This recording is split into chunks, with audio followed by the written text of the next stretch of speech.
हमारी आज की कहानी है पति पत्नी का सच्चा प्यार।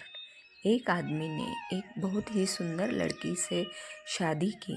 शादी के बाद दोनों की ज़िंदगी बहुत प्यार से गुजर रही थी। वह उसे बहुत चाहता था और उसकी खूबसूरती की हमेशा तारीफ किया करता था।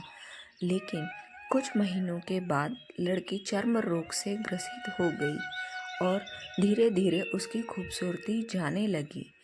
खुद को इस तरह देख उसके मन में डर समाने लगा कि यदि वह बदसूरत हो गई तो उसका पति उससे नफरत करने लगेगा और वह उसकी नफरत बर्दाश्त नहीं कर पाएगी। इस बीच एक दिन पति को किसी काम से शहर से बाहर जाना पड़ा। काम खत्म कर जब वह घर वापस लौट रहा था तब उसका एक्सीडेंट हो गया। एक्सीडेंट में उसने अपनी दोनों आंखें खो दी, लेकिन इसके बावजूद भी उन दोनों की ज़िंदगी सामान्य तरीके से आगे बढ़ती रही। समय गुजरता रहा और अपने चर्म रोग के कारण लड़की ने अपनी खूबसूरती पूरी तरह गंवा दी। वह बदसूरत हो गई, लेकिन अंधे पति को इसके बारे में कुछ भी पता नहीं था, इसलिए इसका उनके खुशहाल विवाहित जीवन पर कोई प्रभाव नहीं पड़ा। वह उससे उसी तरह प्यार करता रहा। एक दिन उस लड़की की मौत हो गई। पति अब अकेला हो गया। वह बहुत दुखी था। वह उस शहर को छोड़कर जाना चाहता था।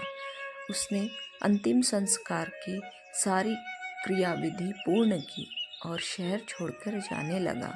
तभी एक आदमी ने पीछे से उसे पुकारा और पास आकर कहा, अब तुम बिना सहारे के अकेले कैसे चल पाओगे? इतने साल तो तुम्हारी पत्नी तुम्हारा सहारा बनी थी, तुम्हारी मदद किया करती थी। पति ने जवाब दिया, दोस्त, मैं अंधा नहीं हूँ, बस मैं अंधा होने का नाटक कर रहा था, क्योंकि यदि मेरी पत्नी को पता चल जाता कि मैं उसकी बदसूरती देख सकता हूँ तो यह उसे उसके रोग से ज़्यादा दर्द देता। इसलिए मैंने इतने साल अंधे होने का दिखावा किया। वह बहुत अच्छी पत्नी थी, मैं बस उसे खुश रखना चाहता था। सीख, खुश रहने के लिए हमें भी एक दूसरे की कमियों के प्रति आंखें बंद कर लेनी चाहिए और उन कमियों को नज़रअंदाज कर देना चाहिए।